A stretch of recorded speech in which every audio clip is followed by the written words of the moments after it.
আসসালামু আলাইকুম। আশা করি আলহামদুলিল্লাহ আপনারা সবাই ভালো আছেন।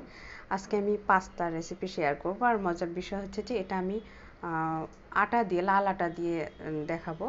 এখানে এক মেজারমেন্ট কাপের 1 কাপ আমি আটা নিছি আর হচ্ছে 2টা ডিম। ডিমটা নেওয়া হয়েছে যে আটার ময়ানটা করার জন্য। তো 2টা ডিম দিয়েও কিন্তু কমপ্লিটলি হয় নাই। আমি এক্সট্রা পানি দেইনি, বাট হাতটা বারবার পানিতে ভিজায়া তারপর আটাটা ময়ান করতে হয়েছে। কারণ ওই 2টা ডিম দিয়ে 1 কাপ আটা কাভার করে নাই আটাটা, মানে রুটি বানানোর জন্য উপযুক্ত করে ময়ান করার জন্য। এই জন্য সাইডে বাটিতে পানি রেখে আমার হাতটা বারবার পানিতে ভিজায়া তারপর হচ্ছে আটাটা এভাবে ভালোভাবে মেখে ময়ান করে নিতে হয়েছে।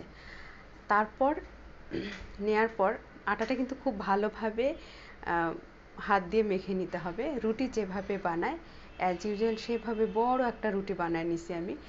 আর তারপরে ফোল্ড করে এখন একটা কাঁচি দিয়ে ছুরি দিয়ে আর কি কেটে নিছি। একটা কথা হচ্ছে যে এটা একটু সময় দিয়ে আমি আরও একটু সময় দিলে আরও চিকন আরও পাতলা হতে পারতো, নুডলসের মতো বানানো যেতে পারতো, কিন্তু আমি সময় কম দিছি এই জন্য একটু দেখতে মোটা আর হচ্ছে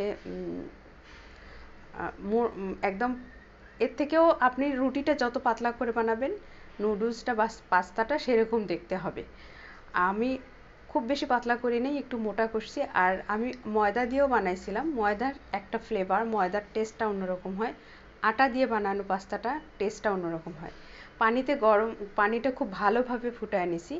তারপর এখানে আমি সয়াবিন তেল দিছি যাতে একটার সাথে না লাগে। আর দেখে ভয় পাওয়ার কিছু নেই, মনে হবে কি আটা এখন পানিতে দিলে মনে হয় গলে যাবে, ব্যাপারটা এরকম কোনো কিছু না। মজার বিষয় হচ্ছে যে পানিটা যখন ফুটে উঠবে সেই পানিতে যদি আমি পাস্তাটা দিই তখন ওগুলো আরও সবগুলো আলাদা আলাদা হয়ে একদম ইন্ডিভিজুয়াল হয়ে যায়। বরং আমি যখন বানায় রাখছিলাম তখনই একটার সাথে আরেকটা লেগে যাচ্ছিলো, বাট পানিতে যখন সেদ্ধ করতে দিছি তখন ওগুলো সবাই ইন্ডিভিজুয়ালি আলাদা আলাদা হয়ে গেছে। তারপরে আমি একটা ছাঁকনিতে ঢেলে রাখলাম। ভালো করে সেদ্ধ হয়েছে কিনা আপনি হাত দিয়ে বা চামচের সাহায্যে দেখে নেবেন যে ওটা ভালোভাবে সেদ্ধ হয়েছে কিনা। এবার এই পাস্তাটা আমি রান্না করব। কড়াইতে সয়াবিন তেলের মধ্যে পেঁয়াজ 2টা, একটা কাঁচামরিচ মাঝখানে ফালি করে দিলাম। এবার একটু নেড়ে, এখন নুডলস বা পাস্তা আপনি আপনার স্বাদ মতো অনুযায়ী রান্না করতে পারেন। আমি যেভাবে করছি সামান্য একটু 1 চিমটি আদা বাটা 1 চিমটি রসুন বাটা দেওয়ার কারণ হলো আমি এটা চিকেন পাস্তা মানে চিকেন দিয়ে রান্না করব। আর মুরগির মাংসের বুকের যে অংশটা আছে সেখানে ওটা আমি লম্বা লম্বা করে পাস্তার মতোই করে লম্বা করে কেটে নিছি। নিয়ে সেই মুরগির মাংসটা দিয়ে দিলাম। দিয়ে একটু নেড়ে এখানে দিয়ে দিব হচ্ছে সয়া সস। একটু সয়া সসে যেহেতু লবণ থাকে সেক্ষেত্রে এক্সট্রা যে লবণ, আমি কিন্তু আটাতেও কোনো লবণ দিইনি। সয়া সস দিয়ে দিলাম। আর হচ্ছে টমেটো সস দিব, সেখানেও লবণ থাকে।